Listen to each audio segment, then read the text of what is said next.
ইয়াকুব আলাইহিস সালাম বলেছিলেন মালাকুল মউতকে, তুমি আসার আগে আমাকে একটু বলে আসিও, আমি একটু প্রিপারেশন নেব তোমার সাথে যাওয়ার।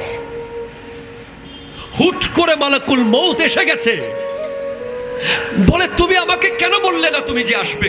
মালাকুল মউত বলছে, হ্যাঁ আমি বলেছি আপনাকে। কি বলেছো? কোথায় বলেছো? কেন আপনি আপনার সাদা দাড়ি দেখেন নাই? আপনার দাড়ি যে সাদা হয়ে গেছে আপনি কি দেখেন নাই? আপনার পায়ের চামড়া যে ফ্যাকাশে হয়ে গেছে আপনি কি দেখেন নাই? আপনার চোখের নিচে যে চামড়া ভাঁজ পড়ে গেছে আপনি কি দেখেন নাই? হযরতে ওমর ফারুক আযম রাদিয়াল্লাহু তাআলা বলছেন, এক ব্যক্তিকে নিয়ম দিয়েছেন যে তুমি প্রতিদিন আমাকে একটা কথা বলবা, ওমর তুমি মারা যাবে। আজব এক কর্মচারী রেখেছেন হযরত ওমর। আমাদের ঘরের কর্মচারী আমরা রাখি, পিএস রাখি, দারোয়ান রাখি, ড্রাইভার রাখি, আর হযরত ওমর রেখেছেন একজন ব্যক্তিকে বেতন দিয়ে যে প্রতিদিন তুমি বলবে যে শুধু আমাকে সকালে কাজ শুরু করার আগে বলবা, ওমর আপনি মারা যাবেন। একদিন ওই ব্যক্তিকে হযরত ওমর বলছেন, আজকে থেকে তোমার ডিউটি শেষ। বলে কেন? আমি কি আপনাকে মৃত্যুর কথা স্মরণ করিয়ে দেব না? বলে তোমার ডিউটি পালন করার জন্য আরেকজন এসে গেছে। বলে কে? এই যে আমার সাদা দাড়ি। আমি ওমরের দাড়ি সাদা হয়েছে, আমি এখন আয়নায় যখন এই দাড়ি দেখি তখন আমি বুঝি যে আমি মারা যাব।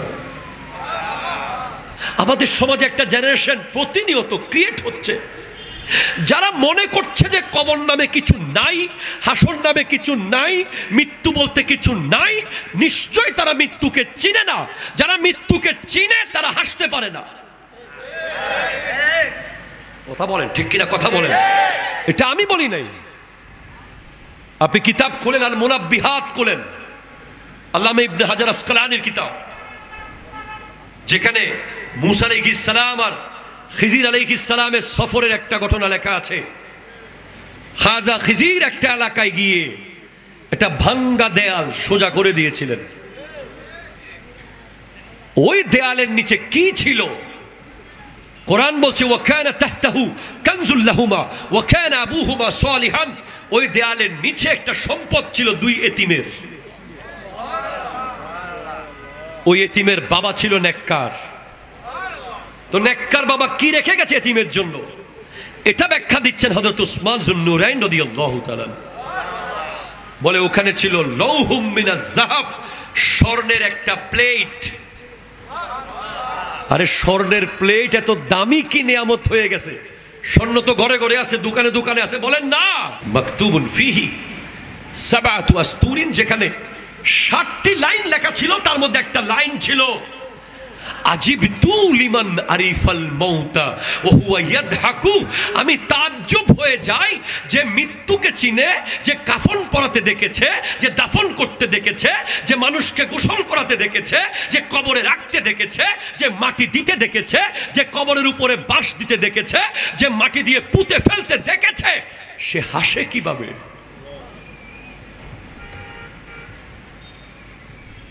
আমার প্রজন্মকে আমি বলছি, আপনার কবরকে আপনি ভাবেন, আপনার কবরে আমার কবরে নবীজি এসেছেন।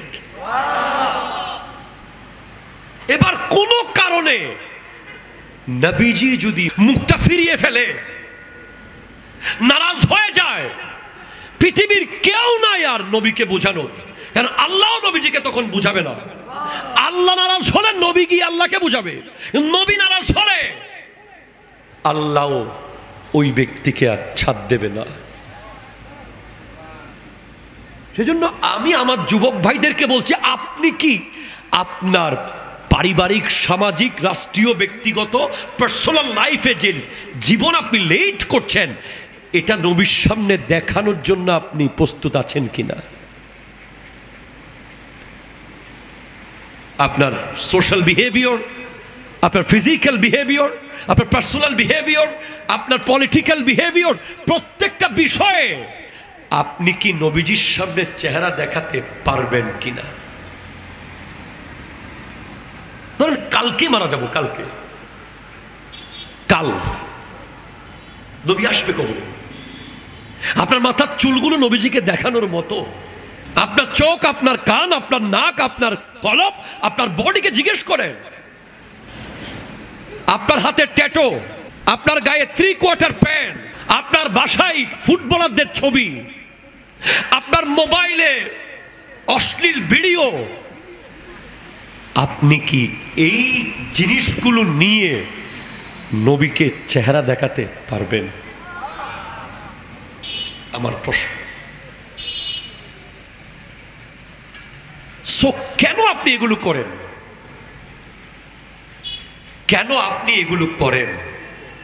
যে জিনিস আপনি মায়ের সামনে দেখাতে পারেন না, যেই কাজ আপনি বাবার সামনে করতে পারেন না, যেই কাজ আপনি বন্ধুর সামনে করতে পারেন না, যেই কাজ আপনি সন্তানের সামনে করতে পারেন না, ওই কাজ আপনি আল্লাহর সামনে আমরা কেমনে করি? ঠিক কিনা জোরে বলেন না, বলেন। আপনি আপনার সন্তানের লজ্জায় সিগারেট ফেলে দিয়েছেন, তো আপনার শাহী রগের কাছে তো আল্লাহ আছে। আপনি আল্লাহকে লজ্জা পেলেন না কেন? আপনি সিসি ক্যামেরার ভয়ে ঘুষের টাকা টেবিলের তলে দিয়ে নিয়েছেন। আপনি কি আল্লাহকে দেখেন নাই? আপনি কি জানেন না যে আল্লাহ বলেছেন নাহনু আকরাবু ইলাইহি মিন হাবলিল ওয়ারিদ, আমি তোমাদের শাহী রগের কাছে আছি।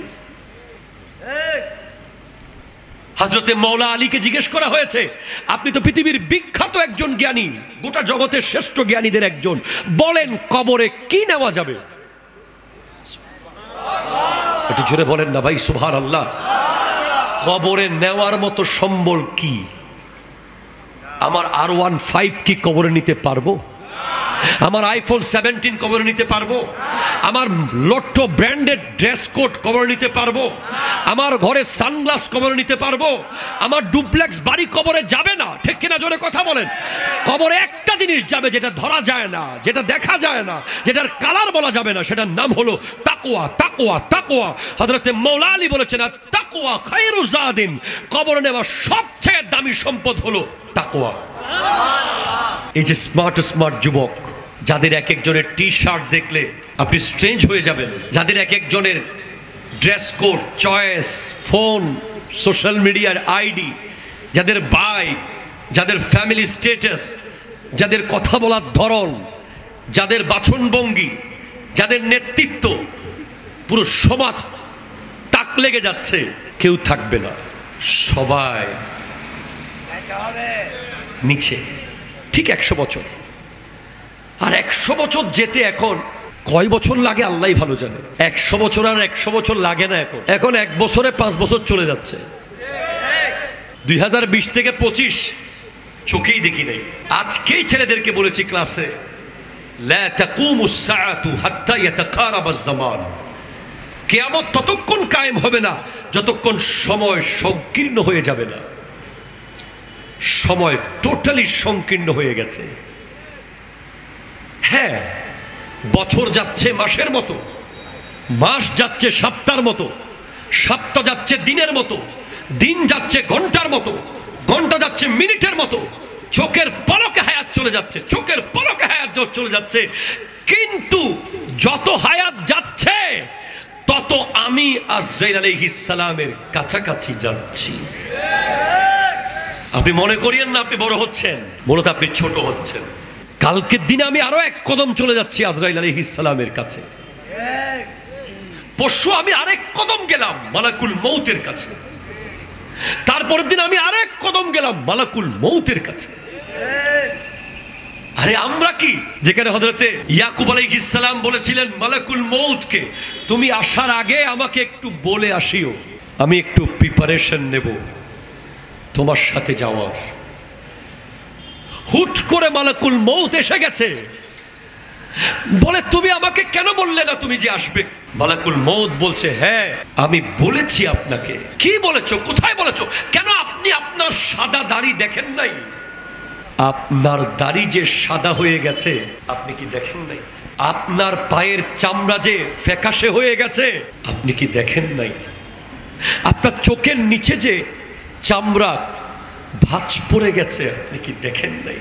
হযরতে ওমর ফারুক আজম রাদিয়াল্লাহু তাআলা বলছেন, এক ব্যক্তিকে নিয়োগ দিয়েছেন যে তুমি প্রতিদিন আমাকে একটা কথা বলবা, ওমর তুমি মারা যাবে। আজব এক কর্মচারী রেখেছেন হযরত ওমর। আমাদের ঘরের কর্মচারী আমরা রাখি, পিএস রাখি, দারোয়ান রাখি, ড্রাইভার রাখি, আর হযরত ওমর রেখেছেন একজন ব্যক্তিকে বেতন দিয়ে যে প্রতিদিন তুমি বলবে যে শুধু আমাকে সকালে কাজ শুরু করার আগে বলবা, ওমর আপনি মারা যাবেন। একদিন ওই ব্যক্তিকে হযরত ওমর বলছেন, আজকে থেকে তোমার ডিউটি শেষ। বলে কেন? আমি কি আপনাকে মৃত্যুর কথা স্মরণ করিয়ে দেব না? বলে তোমার ডিউটি পালন করার জন্য আরেকজন এসে গেছে। বলে কে? এই যে আমার সাদা দাড়ি। আমি ওমরের দাড়ি সাদা হয়েছে, আমি এখন আয়নায় যখন এই দাড়ি দেখি তখন আমি বুঝি যে আমি মারা যাব, আমি চলে যাব। আমাদের সমাজে একটা জেনারেশন প্রতিনিয়ত ক্রিয়েট হচ্ছে যারা মনে করছে যে কবর নামে কিছু নাই, হাসর নামে কিছু নাই, মৃত্যু বলতে কিছু নাই। নিশ্চয় তারা মৃত্যুকে চিনে না। যারা মৃত্যুকে চিনে তারা হাসতে পারে না। কথা বলেন ঠিক কিনা? কথা বলেন। এটা আমি বলি নাই। আপনি কিতাব খোলেন, আল মুনাব্বিহাত খোলেন, আল্লামা ইবনে হাজার আসকালানির কিতাব, যেখানে মূসা আলাইহিস সালাম আর খিজির আলাইহিস সালামের সফরের একটা ঘটনা লেখা আছে। খাজা খিজির একটা এলাকায় গিয়ে একটা ভাঙ্গা দেয়াল সোজা করে দিয়েছিলেন। ওই দেয়ালের নিচে কি ছিল? কোরআন বলছে, ওয়া কানা তাহতাহু কানজুল লাহুমা ওয়া কানা আবুহুমা সালিহান। ওই দেয়ালের নিচে একটা সম্পদ ছিল দুই এতিমের। ওই এতিমের বাবা ছিল নেককার। তো নেককার বাবা কি রেখে গেছে এতিমের জন্য? এটা ব্যাখ্যা দিচ্ছেন হযরত উসমান যুন্নুরাইন রাদিয়াল্লাহু তাআলা। বলে ওখানে ছিল লৌহুম মিনাজ যাহাব, স্বর্ণের একটা প্লেট। আরে স্বর্ণের প্লেট এত দামি কি নিয়ামত হয়ে গেছে? স্বর্ণ তো ঘরে ঘরে আছে, দোকানে দোকানে আছে। বলেন না, মাকতুবুন ফিহি সাবআতু আসতুরিন, যেখানে 60টি লাইন লেখা ছিল, তার মধ্যে একটা লাইন ছিল, আজিবতু লিমান আরিফাল মাউতা ওয়া হুয়া ইয়াদহাকু। আমি তাজ্জব হয়ে যাই যে মৃত্যুকে চিনে, যে কাফন পরাতে দেখেছে, যে দাফন করতে দেখেছে, যে মানুষকে গোসল করাতে দেখেছে, যে কবরে রাখতে দেখেছে, যে মাটি দিতে দেখেছে, যে কবরের উপরে বাঁশ দিতে দেখেছে, যে মাটি দিয়ে পুঁতে ফেলতে দেখেছে, সে হাসে কিভাবে?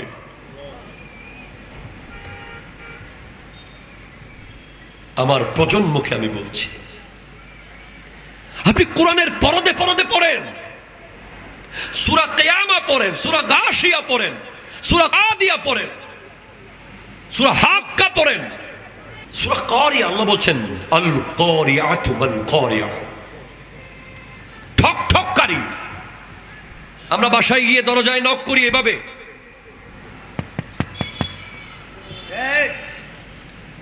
আর একটু জোরে হলে এভাবে।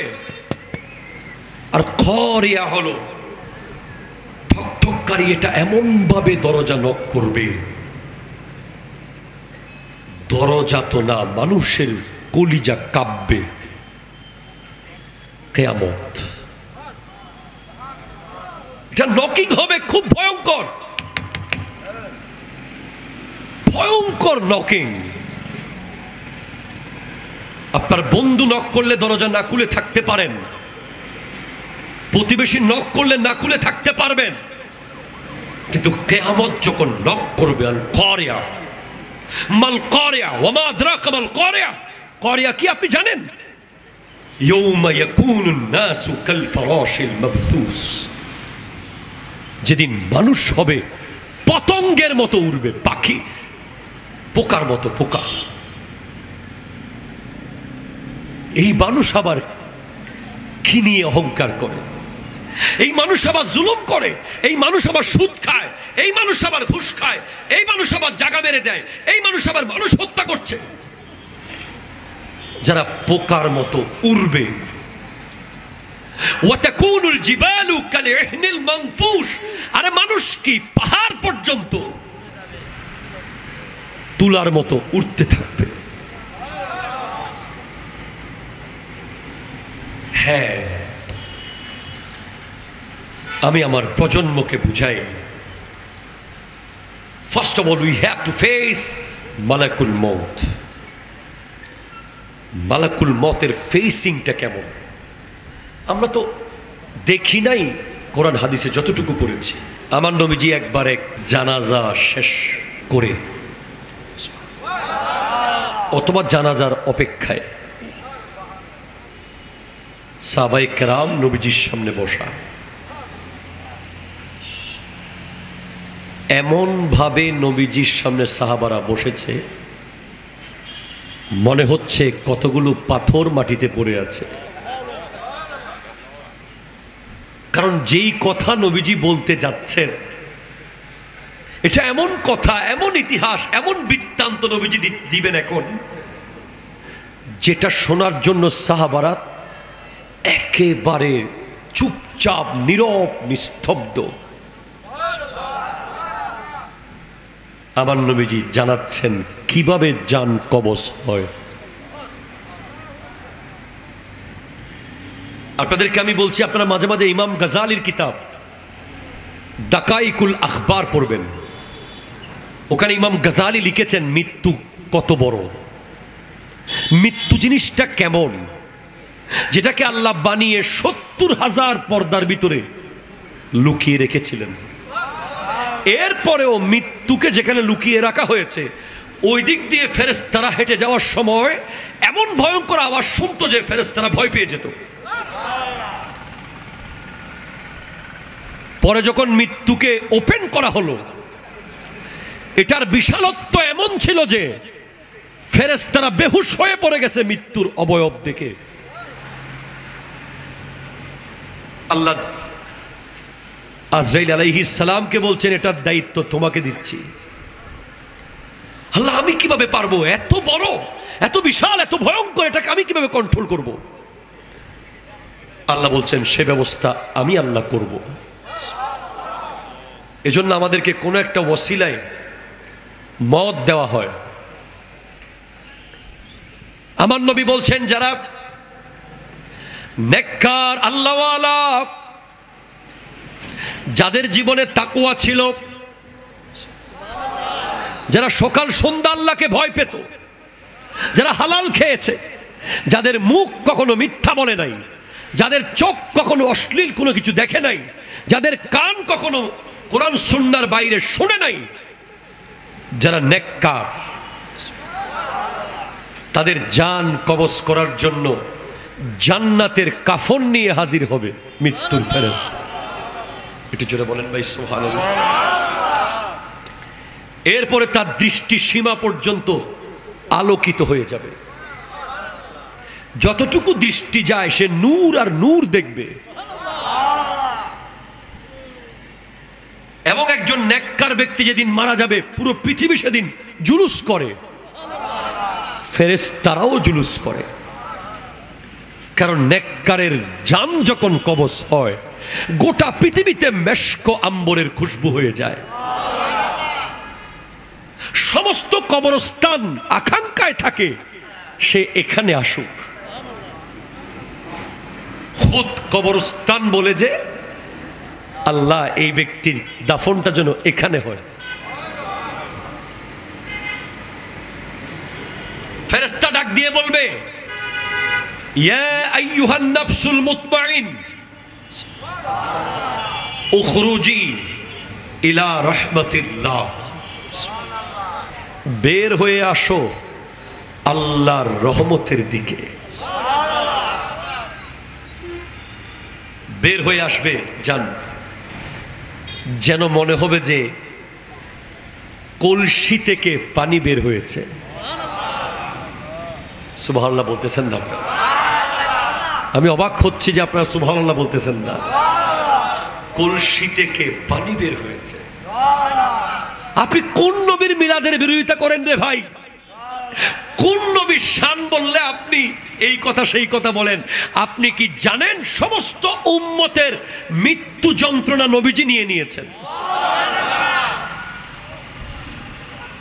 যারা নেককার উম্মত, যারা আশেক উম্মত, তাদের সমস্ত মৃত্যু যন্ত্রণা নবীজি একা বলছে, আল্লাহ আমাকে যা আছে দিয়ে দাও, আমার উম্মত এটা সহ্য করতে পারবে না। হযরত আয়েশা সিদ্দিকা রাদিয়াল্লাহু তাআলা আনহা বলছেন, আমার সিনার মধ্যে আল্লাহ রাসূল এমন ভাবে চেপে আমার নবীজির জান রূহ যখন কবজ হচ্ছে, আমার নবীজি বারবার বলছিলেন, ফাতিমাতুজ জাহরা রাদিয়াল্লাহু তাআলা আনহা বলছেন, আমার আব্বাজান বলছিলেন যে আজকে থেকে আমি আর কষ্ট পাবো না। নবীজির কোনো মৃত্যু যন্ত্রণা নাই, কিন্তু নবীজি উম্মতের যন্ত্রণা নিজে নিয়েছেন। আমরা কেন নবী নবী করি? এরপরে ওই নেককারের রূহ বের হওয়ার সাথে সাথে দুনিয়া জানবে আজকে একজন আল্লাহর প্রিয় বান্দা ইন্তেকাল করেছে। পাবলিসিটি করা লাগে না, দুনিয়া জেনে যাবে। ফেরেশতারা আকাশে কথা বলা শুরু করবে, কে মারা গেল? কারণ আজকে গেট খুলতে হবে, 7 আসমানের গেট ধপ ধপ ধপ ধপ খুলে যাবে। ওই নেককার ব্যক্তির রূহ প্রথম, দ্বিতীয়, তৃতীয়, চতুর্থ, পঞ্চম, ষষ্ঠ সব আসমান পার করে আল্লাহর কুদরতের কদমে গিয়ে রাখা হবে। আল্লাহ সেই রূহ দেখে খুশি হয়ে যাবেন, আহ আমার বান্দা উপোস ছিল, হারাম খায় নাই, আমার বান্দা ভাড়াটিয়া ছিল, কত লজ্জা পেয়েছে কোনদিন, এরপরও 2 নাম্বার ইনকাম করে নাই। আমার বান্দাকে জুলুম করা হয়েছে, এরপরেও সহ্য করেছে, সবর করেছে। আমার বান্দা, এই যে আমার বান্দা, আল্লাহ কুদরতে হাসি দেবে, এরপর বলবে তার আমলনামা ইল্লিয়িনের মধ্যে লিপিবদ্ধ করো, তার জান যেখান থেকে এনেছো সেখানে গিয়ে দিয়ে দাও। এরপর কাফনের ভিতরে ঢুকিয়ে দেওয়া হবে। মনে রাখবেন, আমাদের মৃত্যু আর নবীদের মৃত্যু বেশ কম আছে। আমাদের মৃত্যু হলো হাসর পর্যন্ত, আর নবীদের মৃত্যু হলো কবর পর্যন্ত। আবার আমাদের মধ্যে কি যারা নেককার, তারা রূহ কবজ হওয়ার পর, আল্লাহকে দেখিয়ে আনার পর আবার রূহ সবার আসবে, কারণ একটু পরে নবী আসবেন। আপনাকে আমি ওই প্লেসটা দেখাচ্ছি।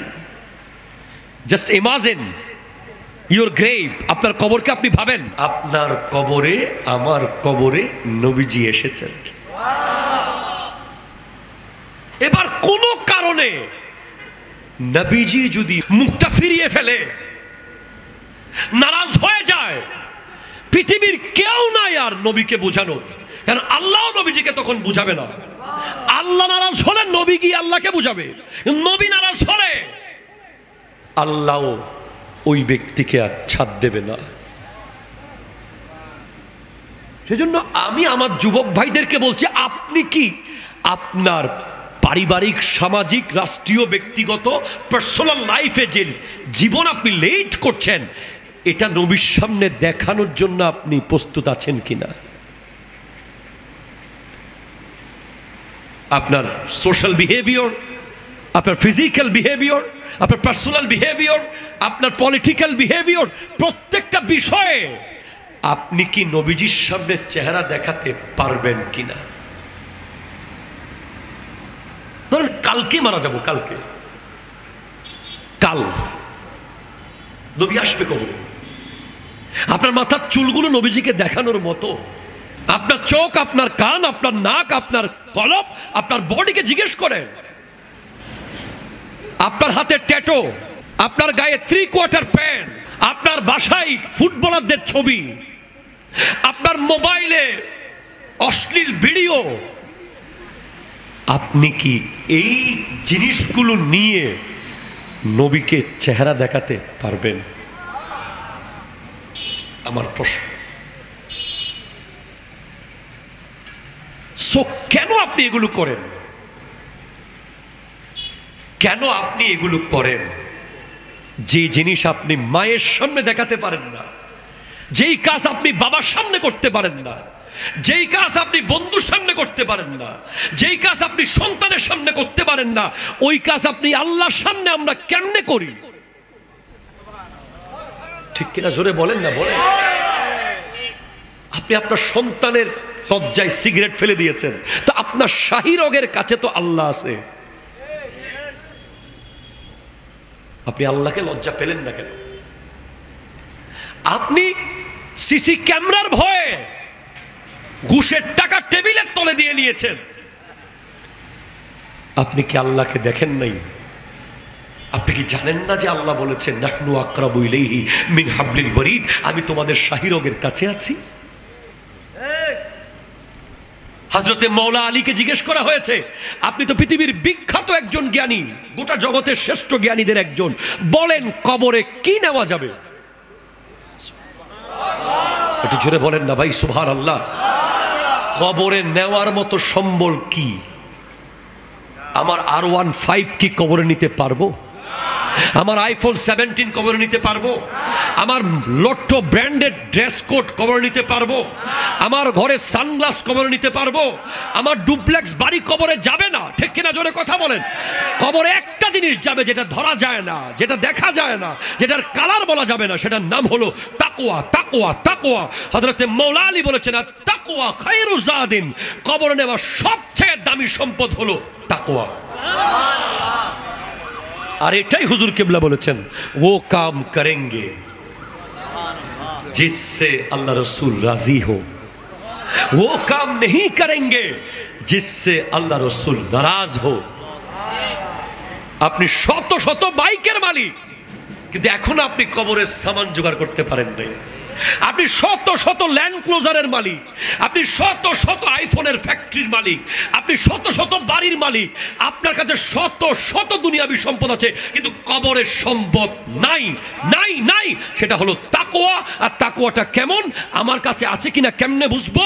যখন দেখবেন যে কোনো কিছু খেতে যাচ্ছেন, মনে হচ্ছে আল্লাহ দেখতেছে, ধরছি আল্লাহ দেখতেছে, যাচ্ছি আল্লাহ দেখতেছে, বলছি আল্লাহ দেখতেছে, আল্লাহ দেখছে, আল্লাহ দেখছে, আল্লাহ দেখছে বলে ফেরত আসছে, যদি চলে আসতে পারি, এটাই তাকওয়া। পুলিশের ভয়ে না, আল্লাহর ভয়ে। সেনাবাহিনীর ভয়ে না, আল্লাহর ভয়ে। আল্লাহু আকবার বলেন, দরুদ শরীফ পড়েন। আল্লাহুম্মা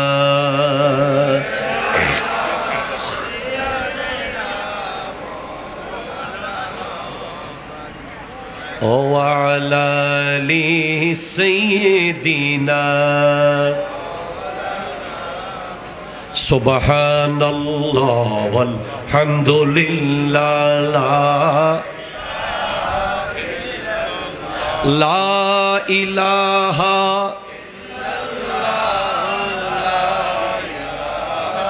إلا الله جورے سبحان الله والحمد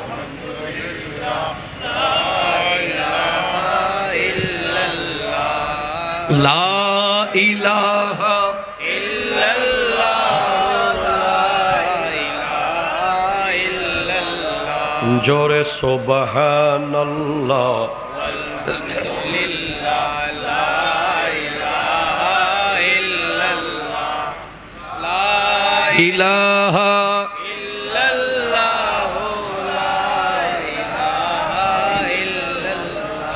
জোরে বলেন সুবহানাল্লাহ।